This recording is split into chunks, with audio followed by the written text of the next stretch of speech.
Olá, graça e paz. Essa é a nossa sexta aula do módulo de escatologia e hoje nós vamos falar da grande tribulação. Sétima aula, a irmã Ângela está dizendo que é a nossa sétima aula, é isso? Então, é a nossa sétima aula, ok? Do módulo de escatologia e nós vamos falar sobre grande tribulação. Vou compartilhar com os irmãos aqui a apostila, ok? Então, já estou compartilhando com os irmãos a apostila. Vamos visualizar ela em tela cheia, ok? Então, nós estamos aqui na sua apostila, grande tribulação, e os textos que nós vamos ler nessa noite, eles estão todos listados aqui. Então, deixa eu só falar um pouquinho. Aqui, só relembrando, muito rapidamente, aqui nós falamos na aula passada da primeira metade da tribulação, chamada período de falsa paz. Falsa paz porque não é a paz de Cristo, né? É uma paz forçada pelo anticristo, né? Ou melhor, executada pelo anticristo por meio de concílios, acordos econômicos, acordos políticos e religiosos, e ele estabelece essa falsa paz de 3 anos e meio, estabelece um acordo. Nesse período aqui é construído o templo, né? O templo é construído assim rapidamente, o terceiro templo, exatamente no lugar onde está o templo de Salomão. Os judeus voltam a fazer os sacrifícios, né? Os sacrifícios da lei de Moisés, como se o Messias estivesse entre eles. O falso profeta se levanta e começa a ensinar de que o anticristo é o Cristo, e muitos judeus, infelizmente, vão crer no anticristo. Jesus disse assim: eu vim em nome do meu Pai, e vocês não creram em mim, mas virá outro em seu próprio nome, falando do anticristo, e certamente vocês crerão. Então, Jesus deixa bem claro que, infelizmente, os próprios judeus, eles creriam no anticristo, dariam crédito ao anticristo, achando que o anticristo era o Cristo, né? Então, nesse período de falsa paz, quando vence os 3 anos e meio, ele fez um acordo de 7 anos, mas quando vence os 3 anos e meio, ele entra no templo, se proclama a Deus, como disse o profeta Daniel. Jesus também cita isso, como disse o profeta Daniel, disse o Senhor: e vocês verem lá no templo o abominável da desolação, o anticristo lá no templo, fujam, né? Quem tiver aí fora da cidade, fuja, não entra na cidade. Por quê? Porque aí, quando ele se proclamar Deus, ele começa uma perseguição contra tudo e todos, todas as religiões, e tudo aquilo que se chama Deus ou é objeto de culto. E a partir daí, ele começa uma perseguição também sobre os crentes em Cristo, né? Que se converteram na primeira parte aí da tribulação e eram fiéis ao Senhor Jesus Cristo e agora começam a ser perseguidos. Mas aqui, agora, na grande tribulação, ele vai perseguir todo mundo, ele vai perseguir outras religiões, seitas, qualquer um que não o adore, né? Aquele que não o adorar, ele vai perseguir, né? E se o exército dele pegar, infelizmente vão matar mesmo, né? Então, a gente vai começar a ler os textos bíblicos que falam desse período, e a própria Bíblia, nós vamos entendendo ela, né, explicando ela, ela vai deixando claro para você o que vai acontecer nesse período. Mas basicamente se resume no início, uma grande perseguição do anticristo sobre os crentes e qualquer seita religiosa. Ele vai começar a marcar agora com a marca da besta todos aqueles, né, que são favoráveis ao seu sistema de governo, que creem nele, né, que o cultuam, o adoram. Lembrando que na primeira metade já muita gente já o cultuava, já o adorava. E aqueles que não têm a marca da besta não vão poder comprar, vender, vão começar a ser perseguidos também economicamente, politicamente, vão ter dificuldade de negociação. E depois de passado um tempo de perseguição, Deus, então, vem e lança seus juízos sobre toda a população da terra. É o momento da vingança do Senhor, a Bíblia diz. É o momento de Deus demonstrar a sua justiça, os seus juízos, porque Deus é amor, como alguns dizem, e é de fato, ele é a própria essência do amor, mas ele também é justiça. Deus é equilibrado, Deus é 100% amoroso e 100% justo. Por isso que em Romanos 11, 22, um texto que gosto de citar muito diz: considerai, pois, a bondade e a severidade de Deus. Ou seja, as duas coisas você deve considerar, né? Os seres humanos devem considerar as duas coisas. Deus é bondoso, mas também Deus é severo. E aí Deus vai lançar, no período final da grande tribulação, seus juízos terríveis sobre a face dessa terra aqui. E aí muita gente vai sofrer, muita gente vai morrer. Só que os juízos de Deus, apesar de também ricochetearem, né, atingir de forma indireta os crentes, os juízos de Deus são diretamente lançados aos incrédulos, os descrentes, né, a maioria desses juízos. Mas alguns juízos, como terremotos, água se transformando em sangue, né, o sol abrasando os homens, vão afetar também alguns crentes, né, e eles vão sofrer também nesse período aí final da tribulação. Nisso, o anticristo vai reunir seus exércitos e vai de novo cercar Jerusalém, tentando destruir completamente Israel e até Jerusalém, tentando destruir completamente o povo judeu. E nessa batalha, né, chamada de Batalha do Armagedon, 2/3 do povo judeu vai morrer entre as perseguições e essa batalha. E o Senhor, eles clamam ao Senhor Jesus, eles clamam, eles pedem que o Senhor venha ao encontro deles, os livre, e o Senhor ouve essa oração e vem então para a batalha do Armagedon, aqui no fim, ó, né, que a gente coloca aqui a simulação no fim da grande tribulação, é o que traz fim à grande tribulação. Vem o Senhor Jesus aqui para essa batalha com todos os seus anjos, né, e dá vitória para o povo de Israel, ok? Então a gente vai ler esses textos aqui, o que acontece durante a grande tribulação. Vou compartilhar com você agora a Bíblia Sagrada, ok? Então vou compartilhar a Bíblia contigo.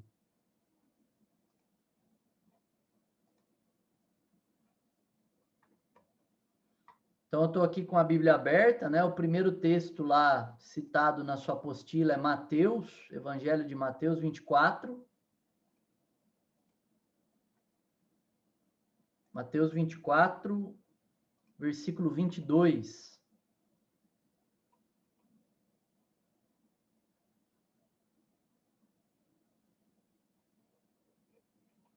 Mateus 24, 22 diz assim, ó. E se aqueles dias não fossem abreviados, nenhuma carne se salvaria, mas por causa dos eleitos serão abreviados aqueles dias. Então, que dias são esses? Se você ler aqui, você vai entender, ó, 21, ó. Porque haverá então grande tribulação, como nunca houve desde o princípio do mundo até agora, nem jamais haverá. Então, Jesus deixa bem claro de que a grande tribulação que há de vir nunca houve desde o princípio do mundo, muito claro aqui no texto, ó, e nem jamais haverá. É um tempo ímpar, é um tempo que vai acontecer uma só vez na história, mas é um tempo terrível, ao ponto que Jesus diz que se aqueles dias não fossem abreviados, ou seja, reduzidos aqueles dias, se o Senhor não viesse a intervir naqueles dias, certamente nenhuma carne se salvaria. Né? Jesus deixa bem claro que todos morreriam aqui. Ó. Ninguém viveria. Mas por causa dos eleitos, quem são os eleitos? Os que foram escolhidos para a salvação desde a fundação do mundo. A Bíblia diz isso em Efésios capítulo 1, em alguns outros textos. Serão abreviados aqueles dias. Então, por causa daqueles que são os escolhidos de Deus, que serão salvos também. Foram salvos na primeira parte, né, na primeira metade, no período de falsa paz, da tribulação, e serão salvos também agora, na segunda parte, na grande tribulação. Estes, por causa destes, estes dias serão abreviados. Mas é um tempo terrível que Jesus disse que se não fosse abreviado, todos morreriam. Um outro texto citado na sua apostila está em Apocalipse. A gente vai ler trechos longos, tá bom? Nessa aula. Então, eu preciso que os irmãos prestem bem atenção na Bíblia aqui, né? E nós vamos lendo juntos aqui.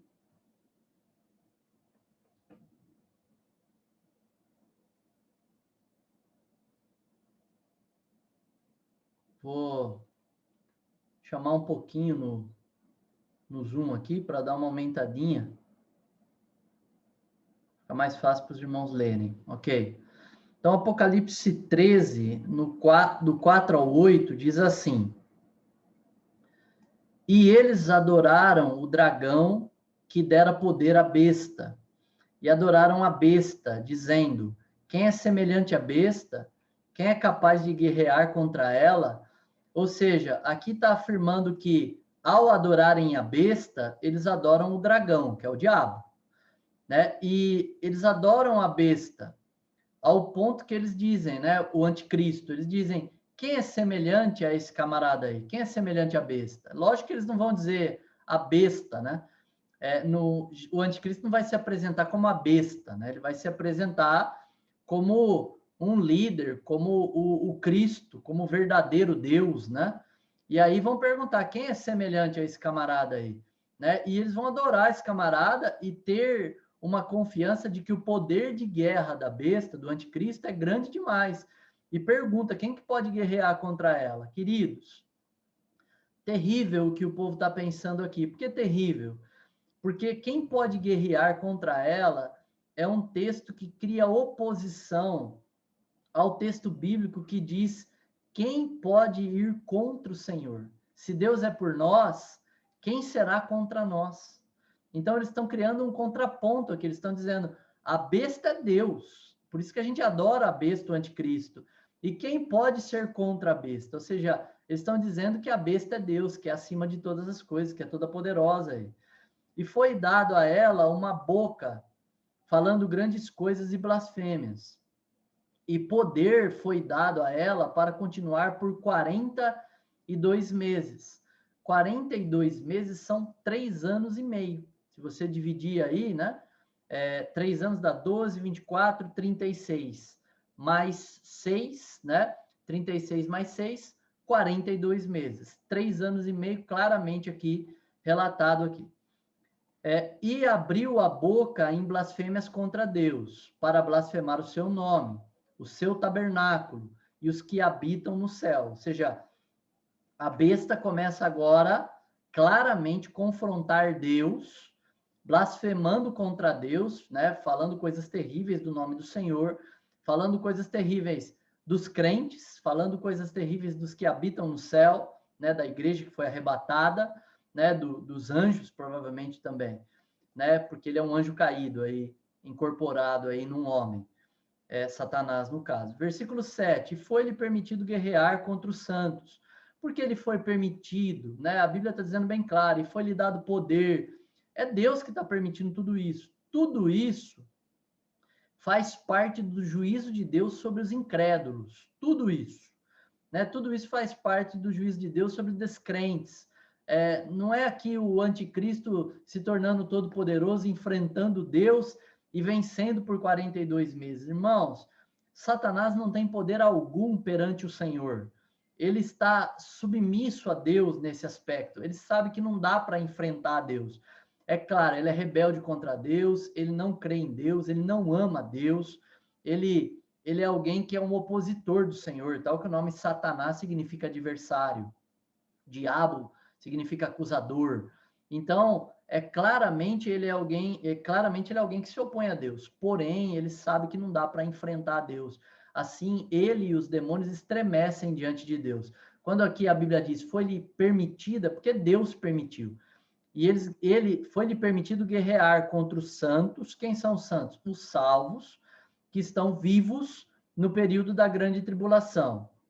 E de vencê-los. Ou seja, infelizmente, a besta, o anticristo, vai matar muitos crentes, né, que serão decapitados no período da tribulação. E foi-lhe dado poder sobre todas as famílias, e línguas, e nações. Ou seja, é estabelecido claramente um poderio de Satanás sobre todo o mundo, sobre todas as famílias, línguas e nações. Ele ganha um poder agora claro, expresso por força, por violência mundial. Versículo 8, que é o último referenciado dessa primeira leitura, né? E todos que habitam na terra o adorarão. Quem são todos esses? Todos aqui não quer dizer todo ser humano, sem exceção. Como deixa bem claro, cujos nomes cujos nomes não estão escritos no livro da vida do Cordeiro. Por quê? Que livro é esse?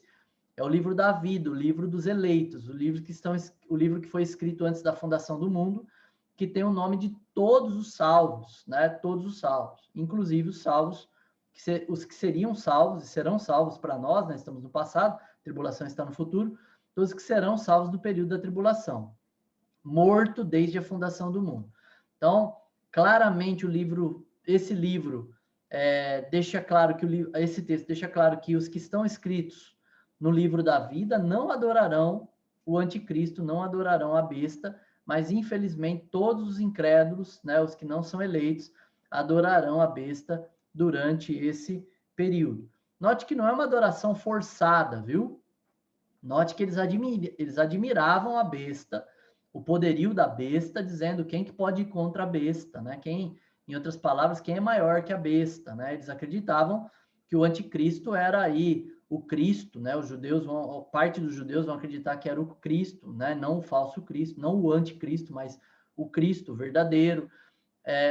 As pessoas, os incrédulos, vão ver que ele é um baita de um governante mundial na primeira metade da tribulação e vão dar crédito e vão dizer, esse cara é Deus mesmo, ele mudou o mundo, né? E, infelizmente, é assim que vão interpretar o anticristo. Versículo 13 ao 18. Lembrando também, irmãos, por mais esquisito que isso seja, né, para nós, para o seu ouvido aí, talvez seja a primeira vez que você vai ouvir isso, mas depois você pode confirmar na escritura, esse poder de crer no anticristo também é Deus que permite e empurra o pessoal para isso. Esses incrédulos, a Bíblia diz que Deus envia nesse período o espírito do engano, o espírito do erro, para que eles creiam na injustiça. Ou seja, em outras palavras, Deus permite, entrega a eles completamente a incredulidade deles, aos desejos deles, às paixões deles, ao ponto que eles se voltam completamente para Satanás mesmo e adoram Satanás aí por meio do anticristo, né, incorporado no anticristo.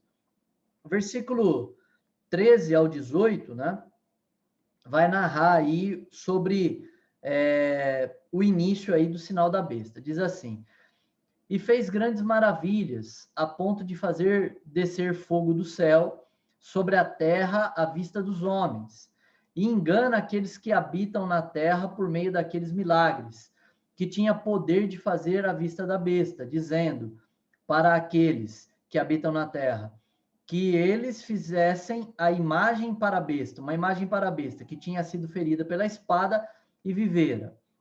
Aqui a gente viu na aula passada, né? Ele cria aí uma imagem de escultura para ser adorada do anticristo, aqui o falso profeta. Versículo 15. E ele tinha poder de dar vida à imagem da besta, e que a imagem da besta poderia tanto falar quanto fazer com que tantos quantos não adorassem a imagem da besta fossem mortos. Deixa eu colocar o óculos, irmãos, que tá difícil para mim aqui. Joia. Versículo, mesmo estando grande aqui. E ele fez com que todos, tanto pequenos quanto grandes, ricos e pobres, livres e escravos, recebessem uma marca em sua mão direita e em suas testas. Versículo 17. E que nenhum homem possa comprar ou vender, a não ser aquele que tiver a marca, ou o nome da besta, ou o número do seu nome. Aqui há sabedoria. Deixa que aquele que tem entendimento calcule o número da besta, porque é o número de um homem, e o seu número é 666. Então, claramente aí, nesse trecho que nós lemos, o anticristo, ele é exaltado diante dos homens. Os homens, com clareza, vão crer no anticristo, vão passar a adorá-lo, a cultuá-lo, né? É enviado para os homens aí um espírito de engano, né? Para os homens, faz com que haja um espírito de engano nos homens, e os homens passam a crer no anticristo, adorar o anticristo. Jesus fala sobre isso nos evangelhos. Ele diz que o espírito de engano do anticristo vai ser tão grande que, se possível fora, enganaria até os escolhidos. Note isso, irmãos, ó. Se possível fora, não é possível. Não é. Se possível fora, quer dizer, não é possível. Mas é muito forte. Por isso que eu digo com clareza, eu sei que alguns irmãos resistem, mas eu digo com clareza, um eleito, um salvo, não pode perder a salvação, porque nem o diabo consegue enganá-lo. Não é possível enganá-lo. Ele é guiado a toda a verdade pelo poder do Espírito Santo. Mas aí deixa bem claro, né? Se possível fora, enganaria até os escolhidos, até os eleitos. Então, deixa bem claro aí de que o poder do engano nesse período seria violento, será, né? Violento, e as pessoas vão adorar o anticristo e vão receber a marca da besta, né? Ou na sua mão direita ou na sua fronte. O que é a marca da besta? Não sei. A Bíblia não diz, né? Ah, é o chip. Não sei, a Bíblia não diz. Ah, é uma tatuagem. Não sei, a Bíblia não diz. É o código de barras, como lá atrás. O código de barras é um negócio já defasado, né? Mas lá atrás o pessoal falava, é um código de barras, né? Até imagina assim na testa do camarada com código de barras, coisa estranha.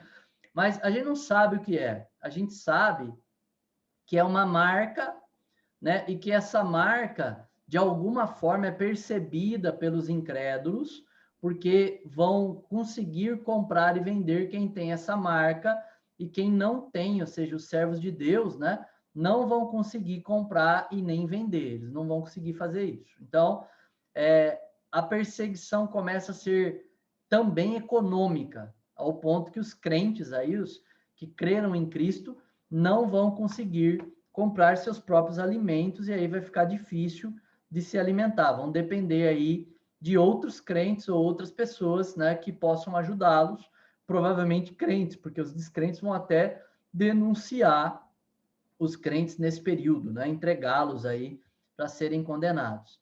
Eu vou voltar na Bíblia para a gente voltar a ler as referências, tá bom? Tem Mateus 24, que a gente vai ler agora.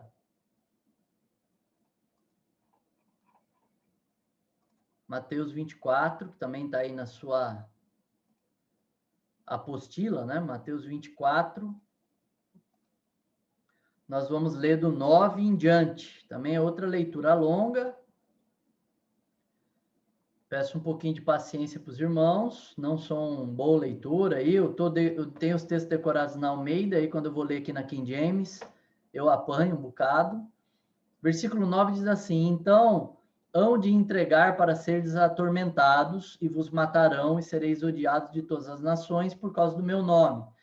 É claro que há uma perseguição sobre os apóstolos lá no início, a gente já falou sobre isso, mas também a perseguição vai agora se acirrar de uma forma muito radical no período da tribulação, grande tribulação. Então, muitos se ofenderão e trairão uns aos outros, e uns aos outros se odiarão.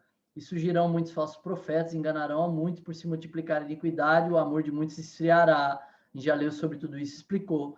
Mas aquele que suportar até o fim será salvo, né? E aí, continuando a leitura, diz assim: e este evangelho do reino, agora começa a falar sobre a tribulação, que é um período em que o evangelho do reino volta a ser pregado. Lembrando que hoje, como igreja, nós pregamos o evangelho da graça e não o evangelho do reino. O evangelho do reino é voltado aos judeus. Boas notícias significa a palavra evangelho. O reino de Deus está entre vós. Evangelho do reino, boas notícias, evangelho, e do reino, o reino de Deus está entre vós. E este evangelho do reino será pregado em todo o mundo, como testemunho de todas as nações, e então virá o fim. Mas não estamos falando do fim, estamos falando da grande tribulação. Quando, pois, virdes a abominação da desolação, falado pelo profeta Daniel, posta no santo lugar, quem lê entenda, aqui está falando do anticristo, quando ele entrar no templo, então os que estiverem na Judéia fujam para os montes, e quem estiver sobre o telhado não desça para tirar alguma coisa da sua casa, nem volte aquele que estiver no campo para buscar as suas vestes, mas ai das grávidas e das que amamentam naqueles dias. Por que ai das grávidas e das que amamentam? Porque, queridos, após o arrebatamento da igreja, nós teremos aí, no mínimo, 3 anos e meio de falsa paz.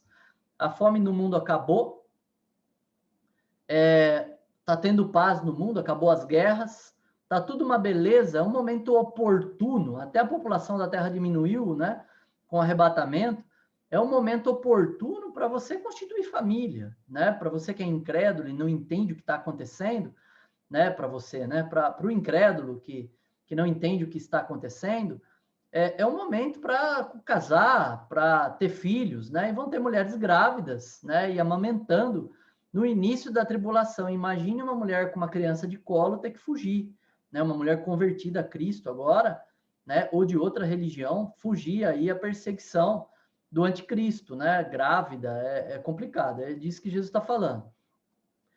Outros interpretam aqui, tá bom? Já vi uma interpretação de que os filhos seriam arrebatados. Mas assim, se os filhos seriam arrebatados, é estranho, porque Jesus cita as grávidas e também citam as que amamentam. Então, tem crianças aqui no ventre, tem crianças que nasceram. Por que não foram arrebatadas no ventre todas elas? Então, eu não acredito que está falando nada de arrebatamento no período da tribulação. Pelo contrário, está falando da dificuldade delas, como a criança de colo, de fugir da perseguição do anticristo, que é esse o contexto. Jesus está falando de quando o abominável da desolação ele entrar no santo lugar, entrar no templo, como disse o profeta Daniel. Continua a leitura, diz assim, nós vamos ler 24 até o 22. Mateus 24 até o versículo 22. Mas orai para que a vossa fuga não seja no inverno, porque seria bem difícil fugir no inverno, rigoroso, e nem no Shabá, porque o Shabá para o judeu, ele não poderia percorrer uma distância longa, né? E, né, no dia de sábado aí, e com isso ele teria muita dificuldade aí para se locomover. Porque haverá então grande tribulação, como nunca houve desde o princípio do mundo até agora, nem jamais haverá. E se estes dias não fossem abreviados, nenhuma carne se salvaria, por causa dos eleitos serão abreviados aqueles dias, ok? Então a gente leu o contexto todo, né? E trata da tribulação daqui, ó, do 14 até o 22, né? Esse trecho aqui trata da tribulação com clareza, que é o tempo em que o anticristo entra no templo e inicia uma grande perseguição, uma perseguição implacável, até com mulheres grávidas e com crianças de colo. Ele não tem compaixão nenhuma, porque ele está possuído pelo próprio Satanás, né? Ele não tem compaixão humana nenhuma, é o diabo. Apocalipse capítulo 7 é a outra referência da sua apostila, né? Apocalipse 7. Nós vamos ler a primeira leitura do 9 ao 17. Apocalipse 7, do 9 ao 17. Diz assim: e depois disso eu olhei, e eis uma grande multidão que nenhum homem poderia contar, de todas as nações e famílias e povos e línguas, parados diante do trono, diante do Cordeiro, vestidos com túnicas brancas e palmas em suas mãos. Então, queridos, deixa eu falar um pouquinho aqui, rapidinho. Tem gente que diz que não tem salvos durante a tribulação, a gente já falou sobre isso, né? Um pessoal que interpreta errado, dizendo que o Espírito Santo é tirado da terra, sei lá, como se o Espírito Santo fosse uma força e não um Deus onipresente, porque ele é Deus onipresente, como diz a palavra de Deus. Está em todos os lugares ao mesmo tempo, não dá para retirar ele de lugar nenhum. Ao mesmo tempo que é ele que atua no homem, para que o homem seja convencido do pecado, da justiça e do juízo. Não há salvação sem a operação do Espírito Santo. Também é ele que faz nascer de novo. Então não haveria salvação sem a operação e a presença do Espírito Santo ali atuando. E na tribulação, aqui nesse texto que nós vamos ler, é muito claro de que haverão muitos salvos na tribulação e que, infelizmente, alguns desses, né, uma multidão desses, serão martirizados. A Bíblia deixa bem claro aqui, ó, uma grande multidão sofrerão martírio, né? Uma grande multidão sofrerão martírio nesse período. Olha como esses crentes aqui são crentes da grande tribulação, quer ver? Ó? E gritaram em alta voz, dizendo: salvação ao nosso Deus, que está assentado sobre o trono e ao Cordeiro. E todos os anjos estavam de pé ao redor do trono, e ao redor dos anciãos e dos 4 animais, e caíram sobre suas faces diante do trono e adoraram a Deus, dizendo: Amém. bênção e glória, e sabedoria, e ações de graças, e honra, e poder, e força, sejam ao nosso Deus para todo sempre, e amém. Né? E um dos anciãos respondeu-me dizendo, quem são estes que estão vestidos com túnicas brancas? E de onde eles vieram? Né? São duas perguntas. Quem são estes que estão aí vestidos com vestes de santidade? Né? E de onde eles vieram? Versículo 14. E eu lhe disse, Senhor, tu sabes. Né? O ancião pergunta para João aqui, né? E João responde, tu sabes, eu não sei. E ele me disse, estes são aqueles que vieram da grande tribulação e lavaram as suas túnicas e as tornaram brancas no sangue do Cordeiro. Né? Então, claramente aí, estes são aqueles que morreram durante a tribulação.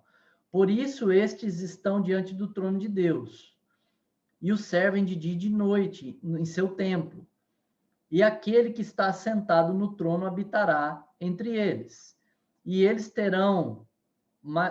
não terão mais fome e não terão sede, nem arderá o sol sobre eles, nem qualquer calor.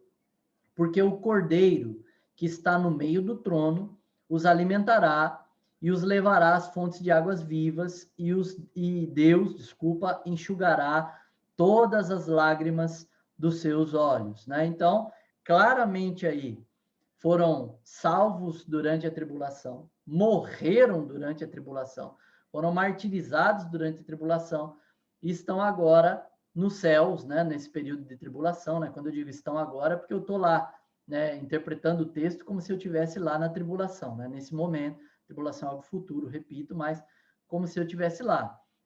E o texto é bem claro que é uma multidão, a gente viu, né?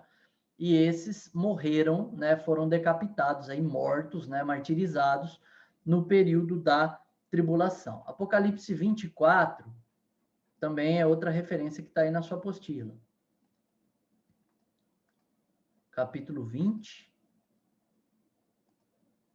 versículo 4.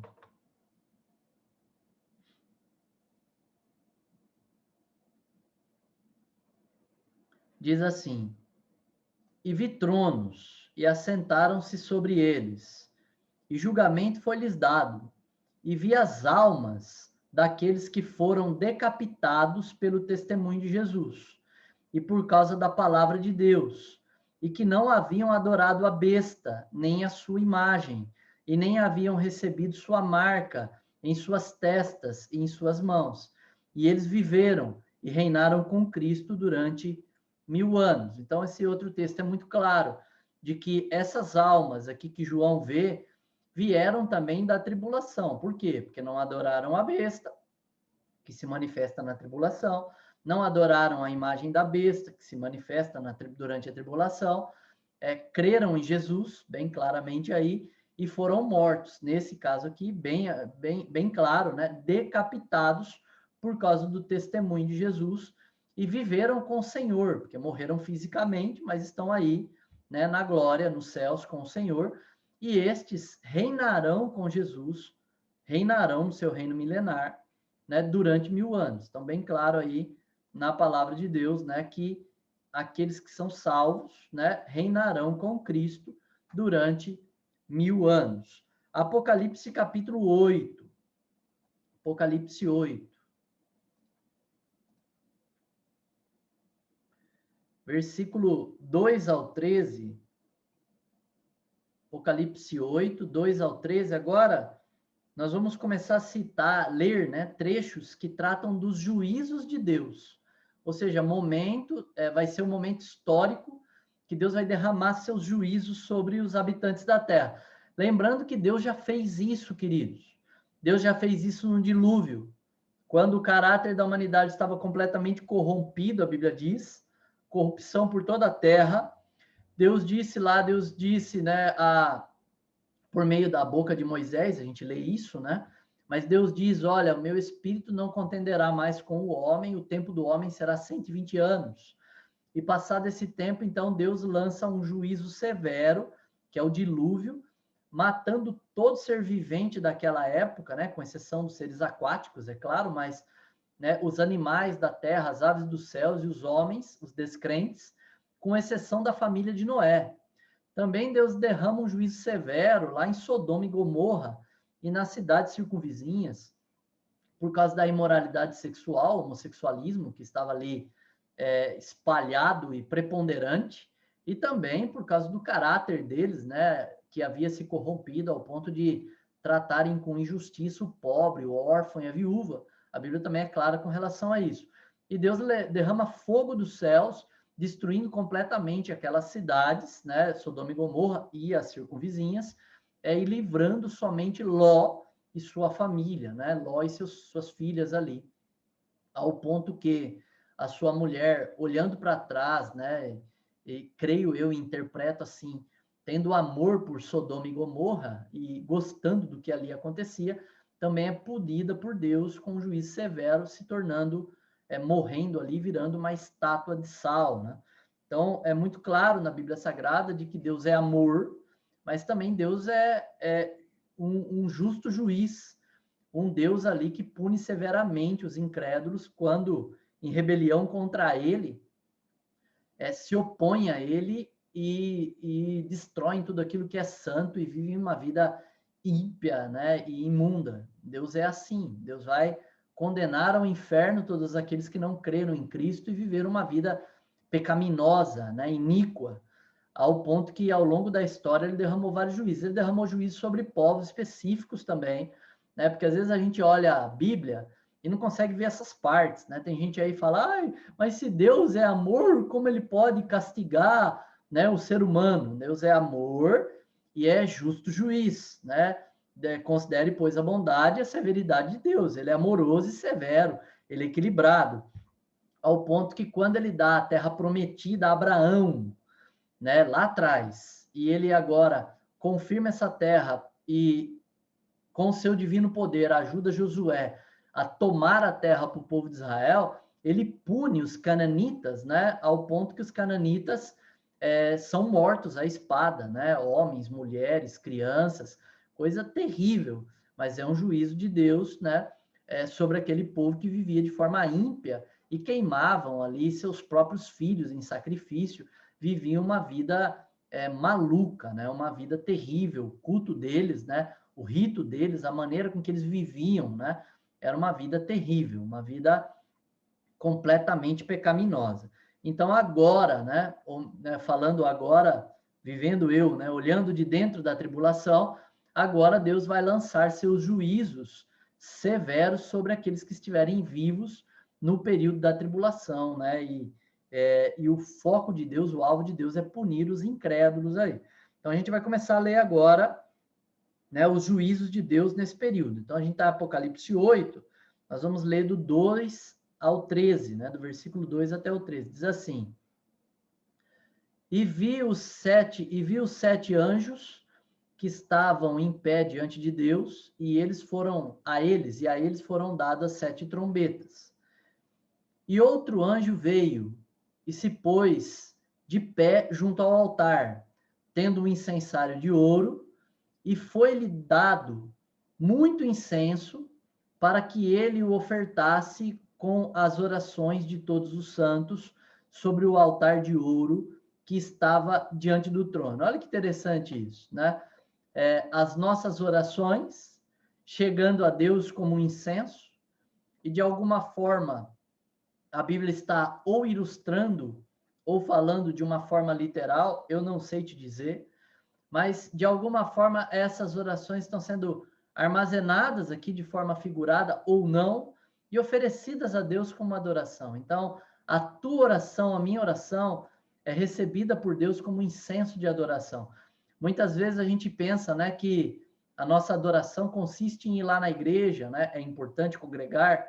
A Bíblia é muito clara quanto a isso, né? A Bíblia diz lá no autor aos Hebreus, diz assim: não sejamos como aqueles que abandonaram a congregação.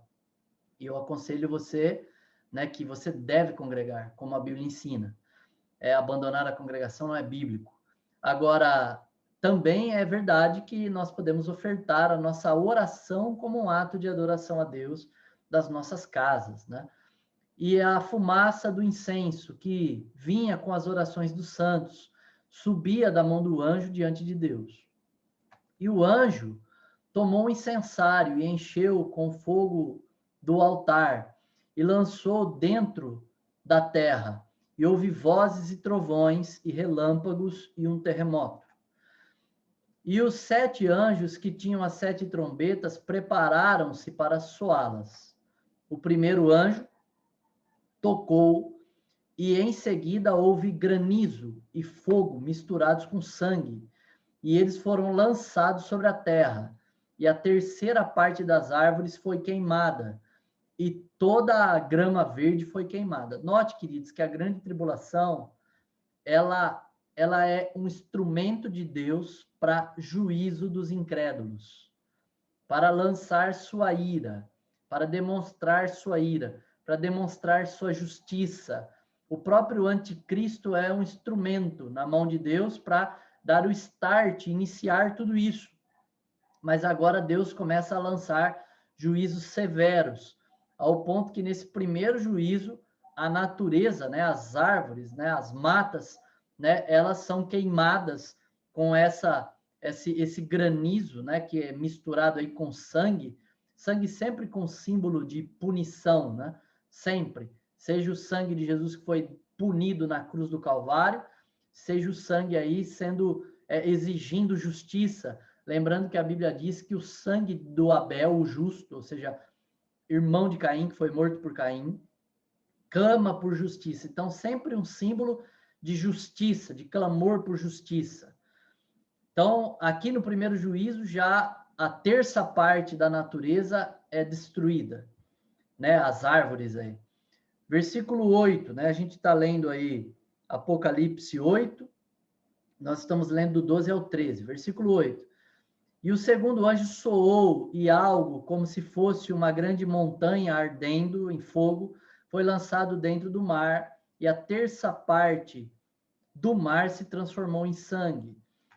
E a terça parte das criaturas que estavam no mar, que tinham vida, morreu. E a terça parte dos navios foi destruída. Então, o outro juízo Deus lançou punição sobre a terra ao ponto que o outro juízo destruiu a 1/3, corrijo, né, dos seres viventes no mar, e também afundou um monte de navios que estavam ali trabalhando nesse dia. Versículo 10. E o terceiro anjo soou e caiu uma grande estrela do céu, queimando como se fosse uma tocha, e caiu sobre a terra, sobre a terça parte dos rios, desculpa, e sobre as fontes das águas. E o nome dessa estrela se chama absinto. Absinto era uma bebida antiga, quase álcool puro, né? Que era muito violenta, muito agressiva, né? Para o corpo humano, e deixava o cara sonso, tonto, né? Perdia seus sentidos.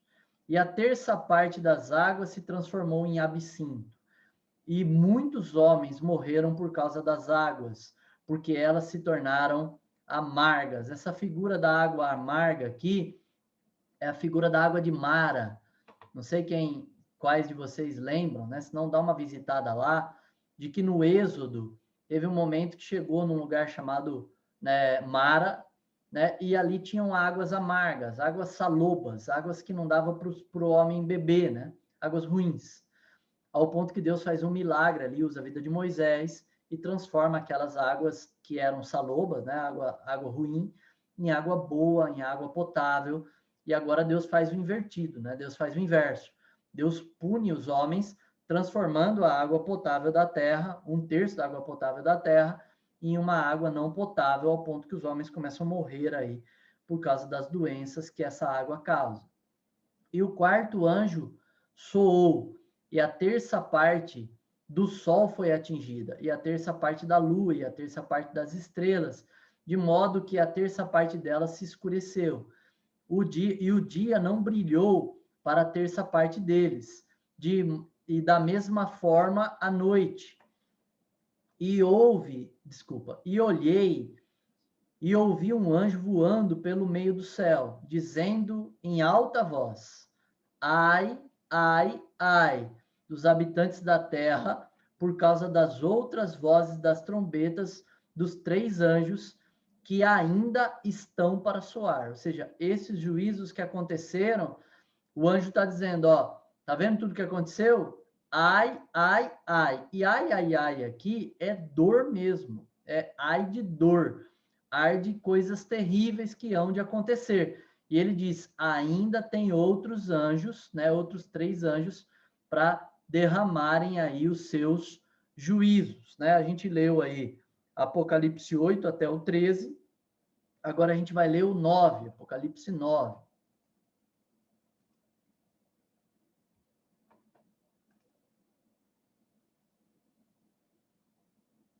Irmãos, eu vou ler o Apocalipse 16, tá bom? Em vez de ler o 9. Vou dar uma puladinha aqui nas referências, vou ler o 16.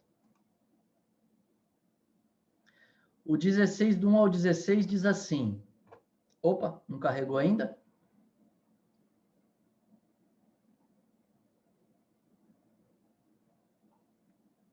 Agora carregou. Diz assim: E ouvi uma grande voz sair do templo, dizendo aos 7 anjos: Ide pelos vossos caminhos e derramai as taças da ira de Deus sobre a terra. E o primeiro derramou a sua taça sobre a terra, e recaiu uma fétida e dolorosa ferida sobre os homens que tinham a marca da besta e sobre aqueles que adoravam a sua imagem. Então, outro juízo de Deus. O pessoal começa a ter ferida na sua pele, uma ferida fedida, né? E extremamente dolorosa aí, mas só sobre quem? Só sobre os incrédulos, aqueles que tinham a marca da besta. E o segundo anjo derramou a sua taça sobre o mar, e esse se tornou em sangue, como de um homem morto. Primeiro Deus puniu 1/3 do mar, e agora vai punir todo o mar no fim da tribulação. Por que não puniu no início, né, da grande tribulação? Porque senão não duraria 3 anos e meio, todo mundo morreria. E toda a alma vivente morreu no mar. E o terceiro anjo derramou a sua taça sobre os rios e as fontes das águas, e eles se tornaram em sangue, agora completamente. E ouvi o anjo das águas dizer: Tu és justo, Senhor, que és, que eras e que serás, porque tu julgastes assim. Por que que é justo? É justo porque aqueles homens tinham matado os crentes, os profetas, né? Tinham matado os homens de Deus, tinham matado as 2 testemunhas que a gente já falou em outra aula, né? Que vão se levantar para pregar o evangelho. Então, eram homens terríveis aqui, adoradores da besta, porque eles derramaram o sangue dos santos e profetas. Olha, vai explicar. E tu lhe destes de beber o sangue, porque eles são dignos. E ouvi outro dizendo, vindo do altar, a dizer: Ainda assim, Senhor, Deus Todo-Poderoso, verdadeiros e justos são os teus juízos e os teus caminhos. Vou acrescentar aqui. E o quarto anjo derramou a sua taça sobre o sol, e lhe foi dado poder para queimar os homens com fogo. E os homens foram queimados com grande calor e blasfemaram o nome de Deus. O pessoal diz assim: e se não vem por amor, vem pela dor, né? Mentira, a Bíblia não diz isso. Esse pessoal está sofrendo dores terríveis aqui, olha o que eles estão fazendo, ó, blasfemando o nome de Deus, que tem poder sobre estas pragas, e eles não se arrependeram para lhe darem glória. Então, eles estão cientes que é Deus que está lançando o juízo, que tem poder sobre as pragas, não se arrependem, blasfemam o nome de Deus e não dão glória a Deus, não. Versículo 10. E o quinto anjo derramou a sua taça sobre o trono da besta, e o seu reino era cheio de trevas. Eles mordiam suas línguas por causa da dor. E blasfemaram o nome de Deus por causa das suas dores e feridas, e não se arrependeram de seus atos. E o sexto anjo derramou a sua taça sobre o rio Eufrates, e a água dali secou-se, para que o caminho dos reis do Oriente pudessem ser preparado. O que é isso aqui? Os juízes foram derramados, secou aqui, para quê? Para preparar o caminho para o anticristo dizer: olha o que Deus está fazendo, a culpa é dos judeus, é desse povo aí, ó, e reunir os reis da terra e vir aqui, ó, entrar e usar como caminho de entrada para Israel, para cercar e atacar Israel, o caminho seco do rio Eufrates.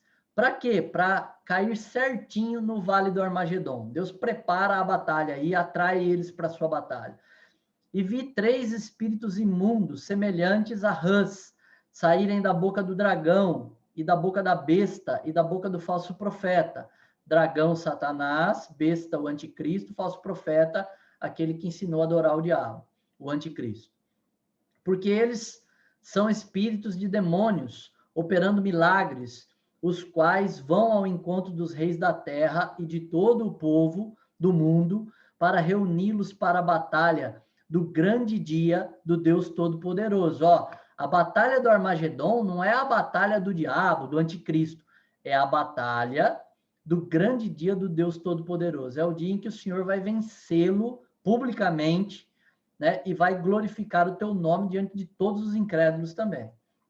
Eis que eu venho como ladrão, abençoado é aquele que vigia e guarda suas vestes, para que não ande nu, e eles sejam, para que não ande nu, e eles vejam a sua vergonha. E eles